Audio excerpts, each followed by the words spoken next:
Hello, my name is Nonilyn Salas. I will be the presenter for the Philippine literature. Let's talk more about the brief history and characteristics of the Philippine literature. On the pre-colonial period, this happened or existed during the Spanish occupation, more on lessons or ideas in life, blessings and consequences. Oral characteristics or pre-colonial period in literature are giving the possibility for many alliterations. Pre-colonial period contains ideas from birth to grave. Spanish period, 1521 to 1898. There are forms that were made during this time, such as religious literature and secular or non-religious literature. Religion literature revolves in the life of Jesus Christ and his death, while secular literature talks more on tales or valiance and adventure. While on the American period from 90s to 1942, literature during this time was considered as imitative of American model. Filipino students are following the forms of American poets instead of making their own.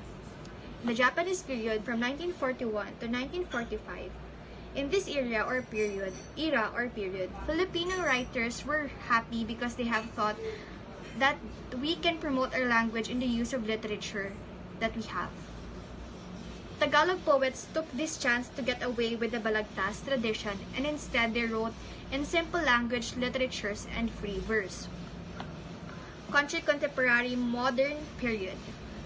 From 1960s until today or the present. The flowering of Filipino literature in the various languages continue, especially with the appearance of new publications after the martial law years and the resurgence of committed literature in the 1960s and the 1970s.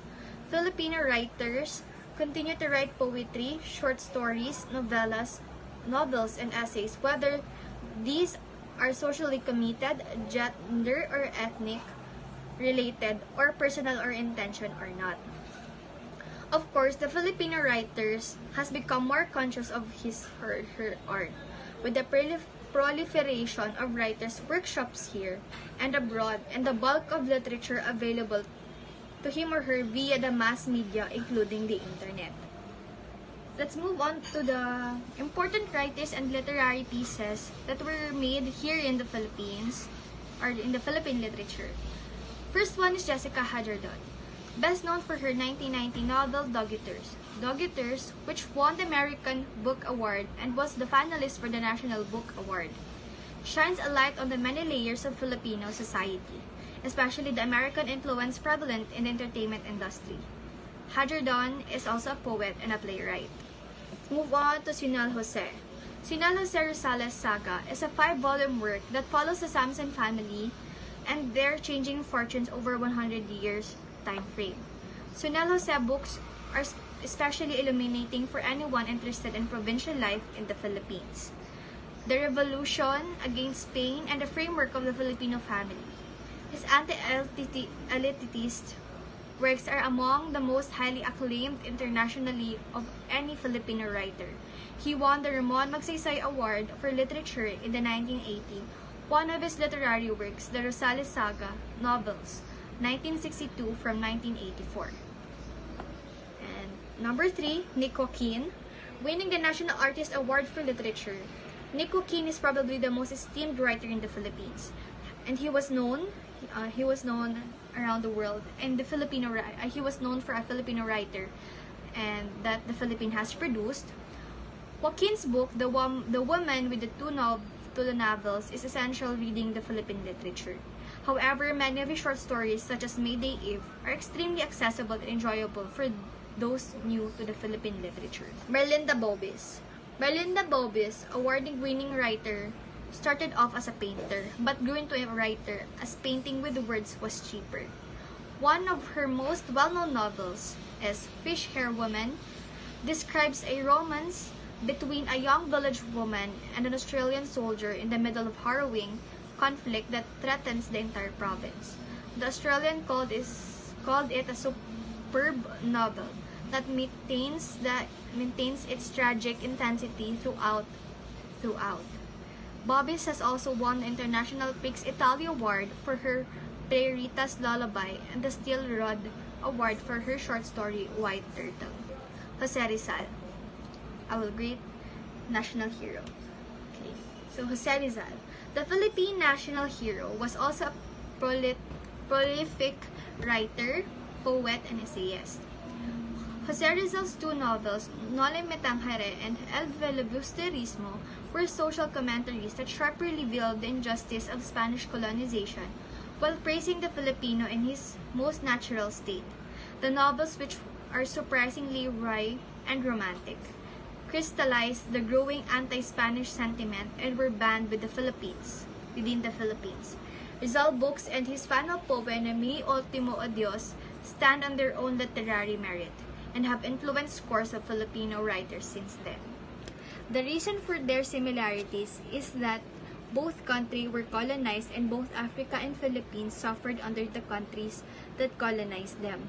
For the reason in their differences is because Philippines was colonized by Spain, America, and Japanese, while the Africa was only colonized by Europe country.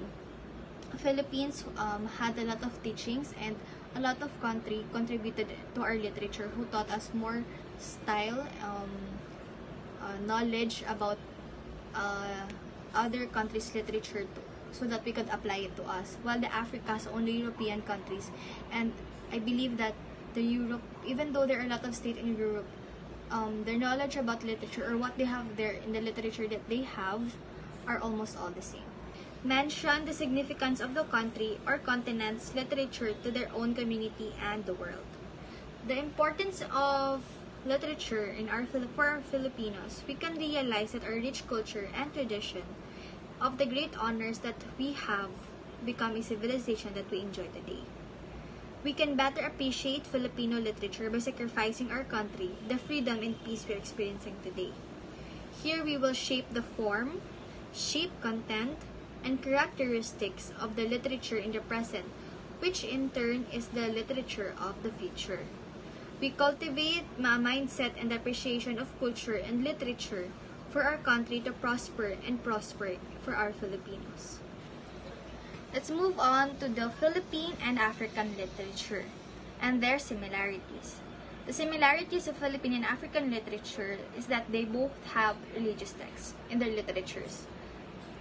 They include religion in their literature, and they also have oral characteristics or oral and written literature. In their both literature, they both have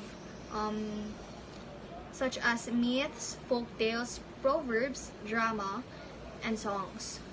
The Fall Apart by Chinua Achebe and Dr. Jose Rizal's work were literary pieces that shows how their countrymen suffered from the colonization of Europeans and African, while the Philippines suffered under the Spanish colonization.